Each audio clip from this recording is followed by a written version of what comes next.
لاړ په خدمت کې یو انصاری دی سعد ابن ربيع رضي الله تعالى عنه دغه فصل کې عبدالرحمن بن عوف رضي الله تعالى عنه ورور دلان سره کور د بوتلو او ورته وی چې ته زما وسلوري نو خلاصا زما دا دو کورونه دی یو کور تاسو یو زما دا دو باغونه پټی دی یو تاسو یو زما او زما دو بیان دي راشه سبب خوخه چې کوم صاحب هغه د باغې ته طلاق ورکما چې دت پورې چې ته ورته نکاو دا نه چې په ځبې وې ته نکاو کوم څه نکاو کنه بیا په خلکو کې دې د خوخه نه د بوډه وا یا دې کې څه چلو نه سبب خوخه دا څه قربان مهاجرین هم د نبی صلی الله علیه وسلم منځري عبدالرحمن بن عوف رضی الله تعالی عنہ فرمایي بارک الله فی مالک و اهلک الله تعالی رستا په مال او پستا په اهل کې برکت پیدا کی ما ته بازار او خیر تجارتي سره ما زه خپل تجارت کوم هغه قرباني ورکړه زمکه د مخه ته پیش کړې بیان ورته پیش کړې مهاجرین وینا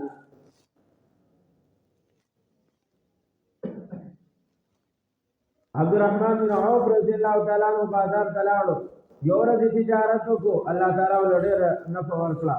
دیم ورځ تجارت وکړو بیا ول الله تعالی نفع ورکړه په دریم ورځ دا شان دی ورځ تیرې دي الله تعالی ډېر مالدار کړ وادي کړه یو ورځ بلار باندې تیری نبی رسول الله سلام مت فرمای سنخه په ویل واده خلک کوئی واده ظلمي باندې نو نبی رسول الله سلام ته فرمایا عبدالرحمن دا څه چل شوی دا تا باندې نه خلصي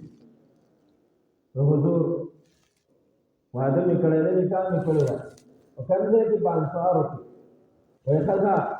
وی ولیمه دې کړل دا وای نو ولیمه مې نه کړل وی ولیمه وکړه اگر کو یو چیلې سره نو چیلې ذبح هغه باندې ولیمه دغه عبدالرحمن بن عوف رضی الله تعالی عنہ دیرسو بیا وفات شوی دی او الله په دغه وخت کې بیا د سلور بیانې یو بیبي وای چې مال په میراث کې ټول حصہ مرا کوي بلکې په نقد مال کې چې کوم لګه شان دي سره کې پورانه لګه شان دي نو چې هغه په نقد مال کې هغه ته حصہ ورکولا په اسونو کې نو په کورونو زمکو باغونو کې نه صرف په نقد پیسو کې او چې یو سړی سلور بیانې د بیبي 2.5 حصہ مال راځي